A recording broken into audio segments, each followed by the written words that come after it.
Film industry में ऐसे बहुत सारे राज छुपे हुए हैं जो आम लोगों के सामने आसानी से नहीं आते। ग्लैमर की इस भीड़ में ऐसे वाकयात दफन हैं जिन्हें आप जितना भी चाहें आसानी से मालूम नहीं कर पाएंगे। और आज जिस वाक़े की कहानी मैं आपके सामने लेकर आया हूँ, ये वाक़या मुख्तलिफ वक्तों में हुआ है और इनकी मालूमात ज़बानी के अलावा आप इंटरनेट पर भी देख सकते हैं। इंटरनेट पर ये सब मालूमात हैं क्योंकि ये वाक़या किसी आम अदाकार के साथ नहीं बल्कि एक ऐसे वक्त के अदाकार के साथ पेश आया था जिसे कहा जाता था कि इस अदाकार ने अमिताभ बच्चन को भी दबा दिया था, जो उस सदी के महानायक के नाम से जाने जाते हैं। जी हाँ, मैं बात कर रहा हूँ गोविंदा की, एक ऐसे अदाकार जिन्होंने न जाने जिंदगी के कितने उतार चढ़ाव देखे होंगे। ऐसा एक बार हुआ, आज से तकरीबन 19-20 साल पहले की बात है। 2006 में वो एक फिल्म की शूटिंग कर रहे थे। ये शूटिंग आउटडोर के किसी इलाके में हो रही थी, तो गोविंदा को वैनिटी वैन मिली हुई थी। अक्सर उनकी मुंबई में शूटिंग होती या फिर किसी ऐसी जगह शूटिंग होती जहां पर पूरा स्टूडियो बना हुआ है। वहां पर ऐसे अदाकारों को उनका ज़ाती कमरा मिल जाता है, वहीं पर उनका मेकअप रूम रहता है, उनका बेडरूम रहता है और उनका छोटा सा किचन रहता है। लेकिन अगर शूटिंग मुंबई से बाहर हो रही हो, किसी आउटर इलाके में हो रही हो, तो अदाकारों को वैनिटी वैन मिल जाती है। तो गोविंदा उस वैनिटी वैन में थे और दिन भर का काफ़ी हेक्टिक शेड्यूल भी रहा था। शाम का वक्त हो रहा था और कोई 2-3 बजे होंगे, फिर इनका पैकअप हो जाता। थोड़ा सा टाइम था तो डायरेक्टर साहब ने गोविंदा जी से कहा कि सर आप जाइए, थोड़ा सा रेस्ट कर लीजिए, क्योंकि अगला जो सीन है वो काफ़ी ज़्यादा इंटेंस वाला है। गोविंदा ने बोला ठीक है, मैं आराम करता हूँ, जब आपका सब कुछ तैयार हो जाए तो मुझे बुलवा लीजिएगा। और गोविंदा जी अपनी वैनिटी वैन में चले गए। अब यहाँ पर सब लाइटिंग वाइटिंग लगती है, इसमें बहुत टाइम लग जाता है। लाइटिंग वाइटिंग लगने में तकरीबन 1 से 1.5 घंटा चला गया। अब डायरेक्टर साहब ने अपने एक एडी को बोला कि जाओ भाई सर को ले आओ। इस वैनिटी का दरवाज़ा नॉक करता है, अंदर से कुछ आवाज़ें आ रही थी। उसने सोचा कि गोविंदा सर तो अकेले हैं, क्योंकि जितने भी एक्टर्स हैं सबकी अलग अलग वैनिटी हैं और हर एक एक्टर अपनी अपनी वैनिटी में होगा। वो रुक गया, बस 10-15 मिनट इंतज़ार करने लग गया। वाकी टाकी से आवाज़ आई, अरे क्या हो गया भाई, सर को बुला के ले आओ। एडी डर गया और डायरेक्टर से भड़क रहे थे। 15-20 मिनट से बाहर खड़ा हुआ हूँ, गोविंदा जी किससे इतनी देर से फ़ोन में बात कर रहे होंगे। अब एडी साहब ने फिर से एक बार नॉक किया, गोविंदा जी ने अंदर से रिस्पॉन्स ना किया, तो एक बार फिर नॉक करके खुद से एडी ने दरवाज़ा खोल दिया वैनिटी का और अंदर घुस गया। जैसे ही वो अंदर घुसा तो अंदर का नज़ारा देखकर उसका जिस्म ठंडा पड़ गया, क्योंकि गोविंदा जी फ़ोन में बात नहीं कर रहे थे। वो आंखें बंद किए हुए थे और हवा में इशारे करते हुए किसी से बात कर रहे थे। अब उस वक़्त वायरलेस ऐसे कान वाले नहीं चलते थे। एडी ने ध्यान से देखा भी कि किससे बात कर रहे हैं। आंखें बंद करके ऐसा इशारा करते हुए ये 2 मिनट खड़ा रहा। गोविंदा जी की एक्टिविटीज़ को ये नोटिस कर रहा था। वो बड़ी फास्ट पेस में बोल रहे थे, कभी आंखें खोलते भी तो हवा में कुछ पूछ रहे होते। 2 मिनट तक एडी देखकर बड़ा परेशान रहा, फिर बोल दिया कि सर तैयार हो चुका है सब कुछ, डायरेक्टर सर आपको बुला रहे हैं। गोविंदा जी उसकी तरफ देखते और भड़क कर कहते, तुझे दिखाई नहीं देता मैं अपनी माँ से बात कर रहा हूँ, बीच में बार बार क्यों बोल रहा है। ये सुनकर एडी की जान हलक में आ गई, क्योंकि उस वैनिटी में गोविंदा सर के अलावा कोई भी नहीं था। और सबसे बड़ी बात, गोविंदा जी की माँ की मौत तो 1996 में ही हो चुकी थी और मैं 2006 की बात कर रहा हूँ आपको। वो हवा में देखकर बात कर रहे थे और एडी ने टोका तो बोलते हैं कि मैं अपनी माँ से बात कर रहा हूँ, तुझे दिखता नहीं है। एडी का तो खून ही सूख गया। वाकी टाकी से फिर से आवाज़ आई, क्यों भाई तू सर को बुला के लेके आ रहा है कि नहीं। डायरेक्टर ने ऐसा एडी को बोला वाकी टाकी में। उसने अपना वाकी टाकी देखा, वहाँ भी कुछ नहीं बोला और भाग गया फ़ौरन। जाके डायरेक्टर साहब को बताया कि सर मैंने ऐसा ऐसा देखा है। तो डायरेक्टर साहब बोलते हैं कि अच्छा अच्छा ठीक है, छोड़ो। थोड़ी देर कुछ और सीन निकालने की कोशिश करते हैं। डायरेक्टर साहब भी सुनकर इस चीज़ को नज़रअंदाज किए और फिर उड़वा दिए। एडी समझ नहीं पाया। एडी को ऐसा लगा कि डायरेक्टर साहब भी गोविंदा जी के बारे में कुछ ना कुछ ज़रूर जानते हैं। फिर गोविंदा जी खुद ही आधे घंटे बाद तकरीबन सेट पर आ गए और शूट शुरू हो गया। एडीजी वहां से निकला, अपने दोस्तों से मिला जो दोस्त पहले से इंडस्ट्री में काम करते थे, जिन लोगों ने फिल्मों में बिहाइंड द कैमरा कुछ काम किए हुए थे। उसने आज जो हुआ सेट पर वो अपने दोस्तों के साथ जिक्र किया। तो ये दोस्त लोग सुनकर बोलते कि भाई तेरे साथ ये पहला स्टंट देखा है गोविंदा का ऐसा, हमने तो न जाने कितने सारे ऐसे वाकयात देखी हैं। एडी बोलता है भाई तुमने क्या देख लिया। तो एक दोस्त था उस एडी का, वो भी एक एडी था लेकिन वो तजर्बाकार एडी था। वो बताता है कि भाई मैं फिल्म की शूटिंग कर रहा था और वहाँ पे रात हो चुकी थी और काफ़ी ज़्यादा हड़बड़ाहट मची हुई थी, जल्दी जल्दी ख़त्म करना था क्योंकि शेड्यूल बहुत ज़्यादा टाइट हो गया था। और सर के पास गोविंदा जी के पास मतलब डेट भी नहीं थी, तो भीड़ भाड़ थी और क्राउड का सीन भी था।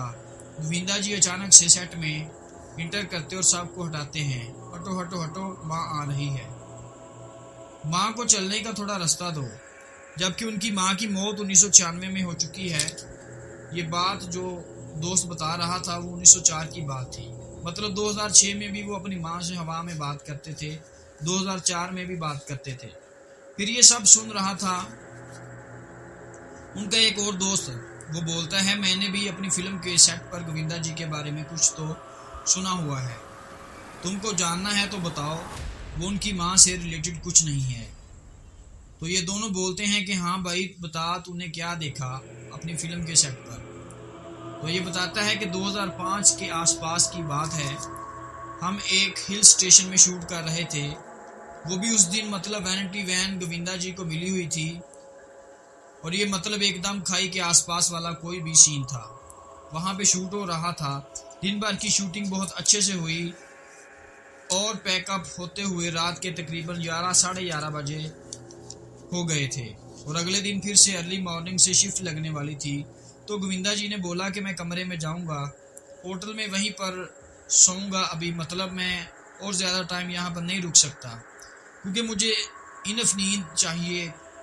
तो कुछ लोग जो थे यूनिट के वो अपने यहाँ ये मतलब जहाँ पे सेट लगा हुआ था वहीं पे कुछ काम वाम में रुके हुए थे और गोविंदा ने अपने ड्राइवर के साथ गाड़ी में एक होटल में पहुँच गए। होटल रूम में जैसे अपने कमरे में जाते हैं, दरवाज़ा खोलते हैं तो क्या देखते हैं कि उनका कमरा पूरा का पूरा बिखरा हुआ है। कचरा नहीं था, पूरा रूम बिखरा हुआ था। तो उनको देखकर गुस्सा आया कि इतना बड़ा होटल है, मैं था नहीं यहाँ पे, तो यहाँ पे साफ़ सफाई कराई जा सकती थी ना।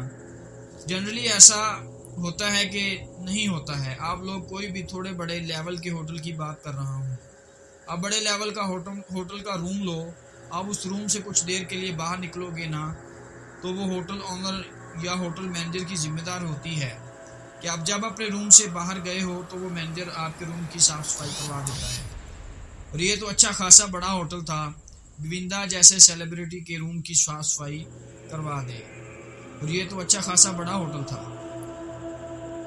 तो मैनेजर ने साफ नहीं कराया। उनको बहुत गुस्सा आया, लेकिन थकान बहुत ज़्यादा थी और यूनिट का कोई भी शख्स इस वक्त उस रूम में मौजूद नहीं था।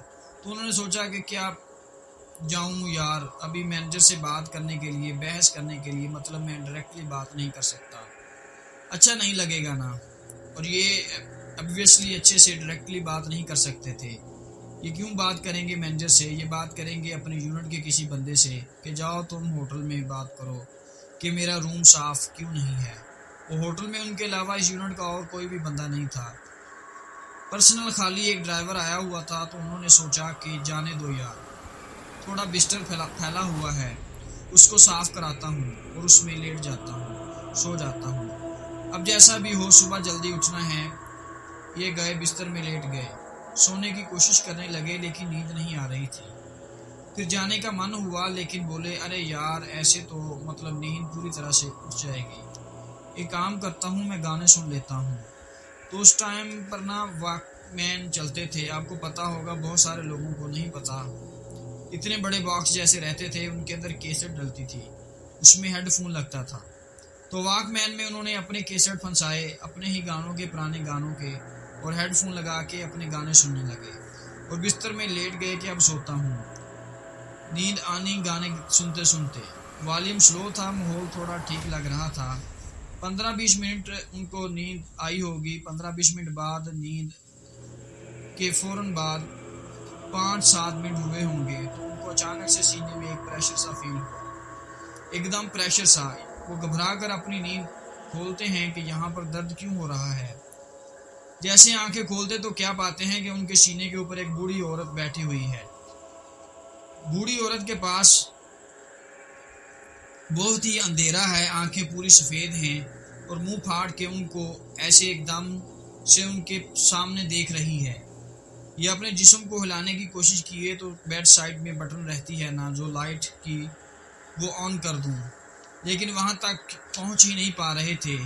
एक तरफ भी एक बटन थी, उस तरफ भी उनका हाथ नहीं जा पा रहा था। जोर से चिल्लाए और अपनी बॉडी के ऊपर उठाने की कोशिश की तो वो औरत ऐसे हवा में गायब हो गई। और जैसे ही उठकर देखे ना, ये जो रूम पूरा बिखरा हुआ था अभी से 15-20 मिनट पहले तक, वो पूरा जमा हुआ है। एक एक चीज़ सेट है उनकी वहीं पे, मतलब खून सूख गया। इतना ज़्यादा डर लगा कि रूम इतना ज़्यादा बिखरा हुआ था कि मैं क्या एक्सप्लेन करूं। और पूरा रूम अभी जमा हुआ था, पूरा साफ सुथरा टिप टॉप। इतना जोर का डर लगा, नॉर्मली ड्राइवर होता था उनके पास, ये फ़ौरन उठे, अपनी गाड़ी चालू किए और डायरेक्टली मुंबई। ना डायरेक्टर से बात किए ना किसी से बात किए, डर लग जाएगा। ये कुछ इनप्रोफेशनल नहीं था, ये कुछ अजीब नहीं था, ये ऑब्वियस था। किसी भी इंसान के साथ ऐसा वाक़या पेश आएगा तो इंसान इस सतह के घबरा जाएगा कि वो किसी से बात भी उस वक्त तक नहीं करेगा। सबसे बड़ी बात, मुंबई के पास में शूटिंग चल रही थी। मुंबई के पास जो हिल स्टेशन है अपना लोनाला खुंडाला के पास, वहीं पे उठे, गाड़ी भगाए और नॉन स्टॉप आकर सीधे अपने घर पर रुके और किसी से कुछ डिस्कस नहीं किया। फिर कुछ वक्त बीत गया और फिर ये ऐसा एक इंटरव्यू वगैरह, पॉडकास्ट वगैरह का ज़माना। उस वक्त भी पॉडकास्ट चलते थे, बस फ़र्क इतना था कि उस वक्त पॉडकास्ट यूट्यूब पर नहीं चलते थे। तो पॉडकास्ट में उन्होंने इस वाक़े के बारे में बताया। पहली बार, बहुत पहले यूट्यूब वगैरह वजूद में तब नहीं आया था। फिर वो उनका ये वीडियो वायरल हो जाता है। फिर कई बार ऐसे इंटरव्यू वगैरह किए, आज भी जाते हैं। और जब कोई उनसे पूछता है तो ऐसी चीज़ें जिक्र करते रहते हैं। कोई ऐसा मिल गया, मुलाकात हो गई, इंडस्ट्री का कोई इंटरनल बंदा, ऐसी दोस्ती यारी में भी ये डिस्कस करते हैं। ऐसा वाक़या, मतलब कितना खौफ रहा होगा ना, मतलब मैं तो सोच कर रहा हूँ। अब रही उनकी वालदा वाली बात, जो मैं बोल रहा हूँ कि उन्होंने 40-50 फिल्में साइन कर लिए 40-45 दिनों के अंदर। तो हुआ ये था कि जो उनकी वालदा थी ना, वो बड़ी अलग किस्म की थी। मैं आपको बताता हूँ कैसे। जब गोविंदा 14 साल के थे ना, तभी उनकी माँ ने उनको क्या कहा था कि तुम्हें 48 लाख बार गायत्री मंत्र का जाप करना है। तो ये बताते हैं कि 14 साल से लेकर 21 साल की उम्र तक उन्होंने 48 लाख बार गायत्री मंत्र का जाप किया था। फिर उनकी माँ चीज़ों को सेंस कर सकती थी। उनकी माँ ने एक बात उनसे कही थी कि 21 साल की उम्र में तो कुछ बड़ा करने वाला है, और उन्होंने किया भी। 21 साल की उम्र में ही उन्होंने 40-45 दिन के अंदर 50 फिल्मों को साइन किया था। इतना आज तक किसी भी अदाकार ने नहीं किया। साथ ही साथ उनकी वालदा निर्मला देवी ने यह भी कहा था कि 15 जून सन 1996 को, बेटा मैं तुझसे हमेशा हमेशा के लिए दूर जाऊंगी, मेरा इंतकाल हो जाएगा। और आप यकीन मानेंगे, 15 जून 1996 को वही हुआ जो उनकी वालदा निर्मला देवी ने कहा था, उनकी मौत। लेकिन मौत होने के बाद भी गोविंदा जी अक्सर ये कहते थे कि मेरी माँ तो कहीं गई ही नहीं, वो हमेशा मेरे साथ हैं, मैं उनसे बातें करता हूँ, मैं उनसे सलाह लेता हूँ। कई बार फिल्म की स्क्रिप्ट आती है और मैं स्क्रिप्ट लेकर अब हाँ में पड़ जाता हूँ कि ये फ़िल्म मुझे करनी चाहिए या नहीं करनी चाहिए। तो मैं अपनी माँ से डिस्कस करता हूँ किसी किरदार को लेकर। जब मैं फंस जाता हूँ किस किरदार में मुझे कैसा आगे बढ़ना है, तो भी मैं अपनी माँ से जो है वो सलाह लेता हूँ। मेरी माँ मेरे सामने आकर खड़ी हो जाती हैं, मुझसे बातें करती हैं और उनसे मैं सलाह लेता हूँ। तो दोस्तों, कैसी लगी आज की कहानी? अगर आपको आज की कहानी पसंद आई हो तो चैनल को ज़रूर सब्सक्राइब कर लें और वीडियो को लाइक ज़रूर कीजिएगा।